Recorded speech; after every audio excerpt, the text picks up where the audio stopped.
जय माता की सभी संगत को। आज बात करेंगे कि माता मदानन चुगानन चुराहे वाली के साथ चलने वाली जो शक्ति होती है, पीर चुगानी पीर मदानी, उनका क्या सेवा रहती है, क्या भोग प्रसाद रहता है और क्या कार्य इनका रहता है और कौन सी शक्ति है, कैसे इनको पूजा जाता है, कि इनके घरों में इनकी लाग होती है, सभी विषयों पर चर्चा करेंगे।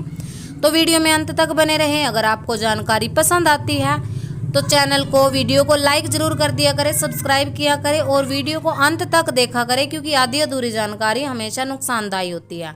तो चलिए जी, बात करते हैं चुगानी पीर की। देखिए, चुगानी पीर कह लो मदानी पीर, ये माता मदानन जो होती है, चौराहे की शक्ति, चौराहे की रानी, उनके साथ चलने वाली शक्ति होती है। अब जिसके पितृ रुष्ट हैं, जिनके घर में ऊत पितृ वगैरह हैं, रास्ता नहीं देते हैं, आपको परेशान करते हैं, तो ये शक्ति उनको रोकने में काम आती है। कब? जब आप इनकी सेवा करते हो, आपने इनको मना रखा है, किसी भोग प्रसाद पे सिद्ध कर रखा है, तो इनकी सेवा भी होती है, इनके मंत्र भी होते हैं, इनके माता मदान वाली के साथ पूजित होते हैं। जैसे माता मदान वाली का भोग प्रसाद हमने चैनल पर भी डाला हुआ है, उसमें जो सिगरेट वगैरह लगाई जाती है ना, और ये 2 लड्डू दिए जाते हैं, वो इनके नाम के दिए जाते हैं।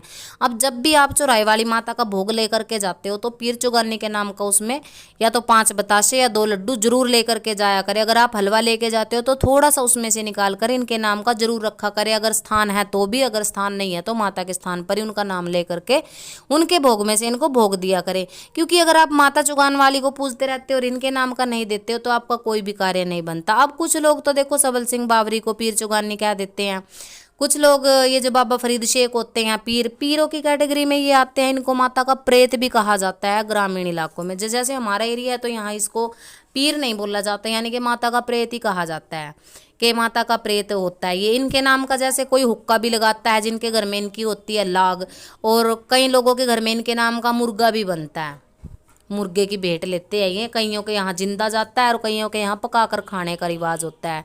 तो जिनके घर में माई मदानन माई चुगानन मेन शक्ति होती है, मेन मेड होती है, उनके घर में ये चलते ही चलते हैं। और मुझे नहीं लगता कि चौराहे वाली माता के बिना 100 के 100% घरों में किसी का भी रोग कटता है। ये किसी ना किसी के घर में किसी ना किसी शक्ति के जोड़े में पूजित होती ही होती हैं। और आपका अगर किसी भगत की चौकी से भी जुड़ते हो, अपना इलाज भी करवाते हो, तो सबसे पहले भोग आपको चौराहे वाली माता का ही बताया जाता है। कोई बड़ा बता देता है, कोई छोटा। क्या तरीका रहता है? कोई हांडियों में बहुत सारा सामान रख करके उतारा करके चौराहे पे छुड़वा देता है, कोई इनको पूड़ा पापड़ी पे, जैसे हमारे यहाँ से बिल्कुल छोटे से भोग पे माई रानी को मनाया जाता है, कोई इनके नाम का एक उतारा जल प्रवाह भी किया जाता है खाली मैदान में, चुगान में। तो ये कार्य रहते हैं। ये पीर मदानी जो पीर चुगानी कहे गए हैं, इनकी शक्ति बहुत ही वैसे प्रचंड होती है। ये हर चीज़ को, हर घायल को, हर घात को, हर मूठ को, हर चीज़ को रोकने में सक्षम होते हैं।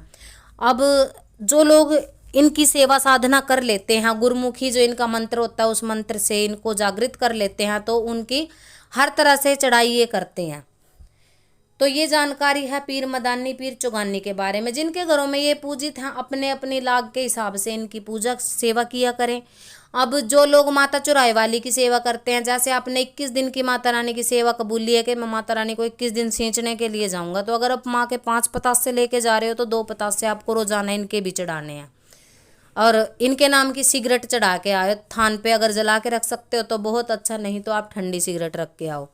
तो ये होती है पीर चुगानी पीर मदानी की शक्ति। कहीं इनको अलग अलग नामों से पुकारा जाता है, अलग अलग भेंट भोग अपने अपने कुल की परंपरा के आधार पर दी जाती है। जिनके पितृ रुष्ट होते हैं, पितृ आपके, कई लोगों की हमने ये भी कहते हुए सुना है कि हमारे पितृ घर छोड़ के ही भाग गए हैं, थान छोड़ के ही भाग गए हैं, तो आप चौराहे वाली माता की सेवा करो। ये उनके आगे चलने वाली शक्ति होती है। और आपके जो रुष्ट होकर के पितृ घर छोड़ करके भाग गए हैं, उनको मना करके लेके आने में, अगर वो आपसे नाराज हैं, रुष्ट हैं, तो उनको शांत करने में ये सबसे आगे कार्य करते हैं। अगर आप इनकी साधना करना चाहते हो, सेवा करना चाहते हो, तो इनका जो मंत्र होता है, किसी गुरु के सानिध्य में, किसी गुरु से जुड़ करके इनकी सेवा करें। वैसे तो आपको इंटरनेट पे बहुत सारे मंत्र मिल जाएंगे, पर अगर आप इंटरनेट से मंत्र यूज करते हो तो उसमें आपको किसी गुरु का सानिध्य प्राप्त नहीं होता। आधे अधूरे मंत्र होते हैं, उनमें कोई ऊर्जा नहीं होती, और हो सकता है किसी अक्षर का उलट असर भी आपके ऊपर पड़ जाए, तो वहां पर आप मुसीबत में फंस जाते हो। तो बिल्कुल साधारण सी सेवा है। अब जैसे चौराहे वाली माता का मंत्र कई लोगों के पास होता है, मदानन माता चुगानन माता का, जो इस मंत्र को सिद्ध करते हैं और साथ साथ में इनका भोग प्रसाद दे करके चलते हैं, उन पे अपने आप ही माता की कृपा होती चली जाती है। ये है पीर चुगानी की कृपा के। अब जैसे माता मदान वाली का हमने एक वीडियो डाला है, उसमें जो भोग डाला हुआ है, अगर आप उस भोग को, जैसे आप ये करते हो कि मैं 11 शनिवार आपका ये भोग दूंगा, या फिर मैं 7 शनिवार या 5 शनिवार कबूल करके अगर कोई ये कार्य आप इनको सौंपते हो और सच्चे मन से इनकी सेवा करते हो, तो ये आपका वो कार्य भी पूरा करते हैं। जब भी आप शनिवार के दिन माता चौराहे वाली की पूजना करें तो आप इनके प्रेत को, इनके पीर को साथ में जरूर पूजें। तो ये अपनी अपनी कुल की परंपरा है, अपना अपना हिसाब होता है। अब चौराहे वाली माता के भोग बहुत सारे होते हैं। कोई इनको 5 लड्डू पे मनाता है कि 5 लड्डू इनके चौराहे में रख दो, कोई इनको स्थान पे भी मना लेता है, कोई नदी के किनारे खाली मैदानों में इनका भोग प्रसाद देते हैं। देखो जो चौकी दरबार लगाते हैं उनके लिए भी, और जिन लोगों के घर में प्रेत बाधाएं हैं, जिनके घर में कोई बाहर की शक्ति है या जिनके ऊपर कोई तांत्रिक तंत्र क्रियाएं करता रहता है, तो उस चीज़ को भी हटाने में माता चौराहे वाली सबसे आगे कार्य करते हैं। क्योंकि जितनी भी मसानियाँ वो इन्हीं के जोड़े में चलती हैं, इन्हीं के नीचे चलती हैं, इन्हीं की सेविकाएं कहलाती हैं। तो ये थी जानकारी पीर मदानी और चौगानी के बारे में। आप ज़्यादा जानकारी चाहते हैं तो चैनल से जुड़े रहें। चैनल पर बहुत सारे ऐसे वीडियो अपलोड हैं जो आपको आपके घर गृहस्थी में जो कार्य अटके हुए हैं उन कार्यों को बनाने में, चलाने में, और आपके घर में जो दिक्कत है उनसे 10-20% तो आप वीडियो सुनकर ही निकल जाते हो इस मुसीबत से, अगर आप विश्वास के साथ ये कार्य करते हो। क्योंकि अपने इष्ट के लिए विश्वास रखना, सच्ची श्रद्धा से सेवा करना, सबसे बड़ी बात यही होती है। तो सभी संगत को जय माता की। चैनल को सब्सक्राइब जरूर करें, वीडियो पसंद आता है तो लाइक कर दिया करें। सभी को जी जय माता की।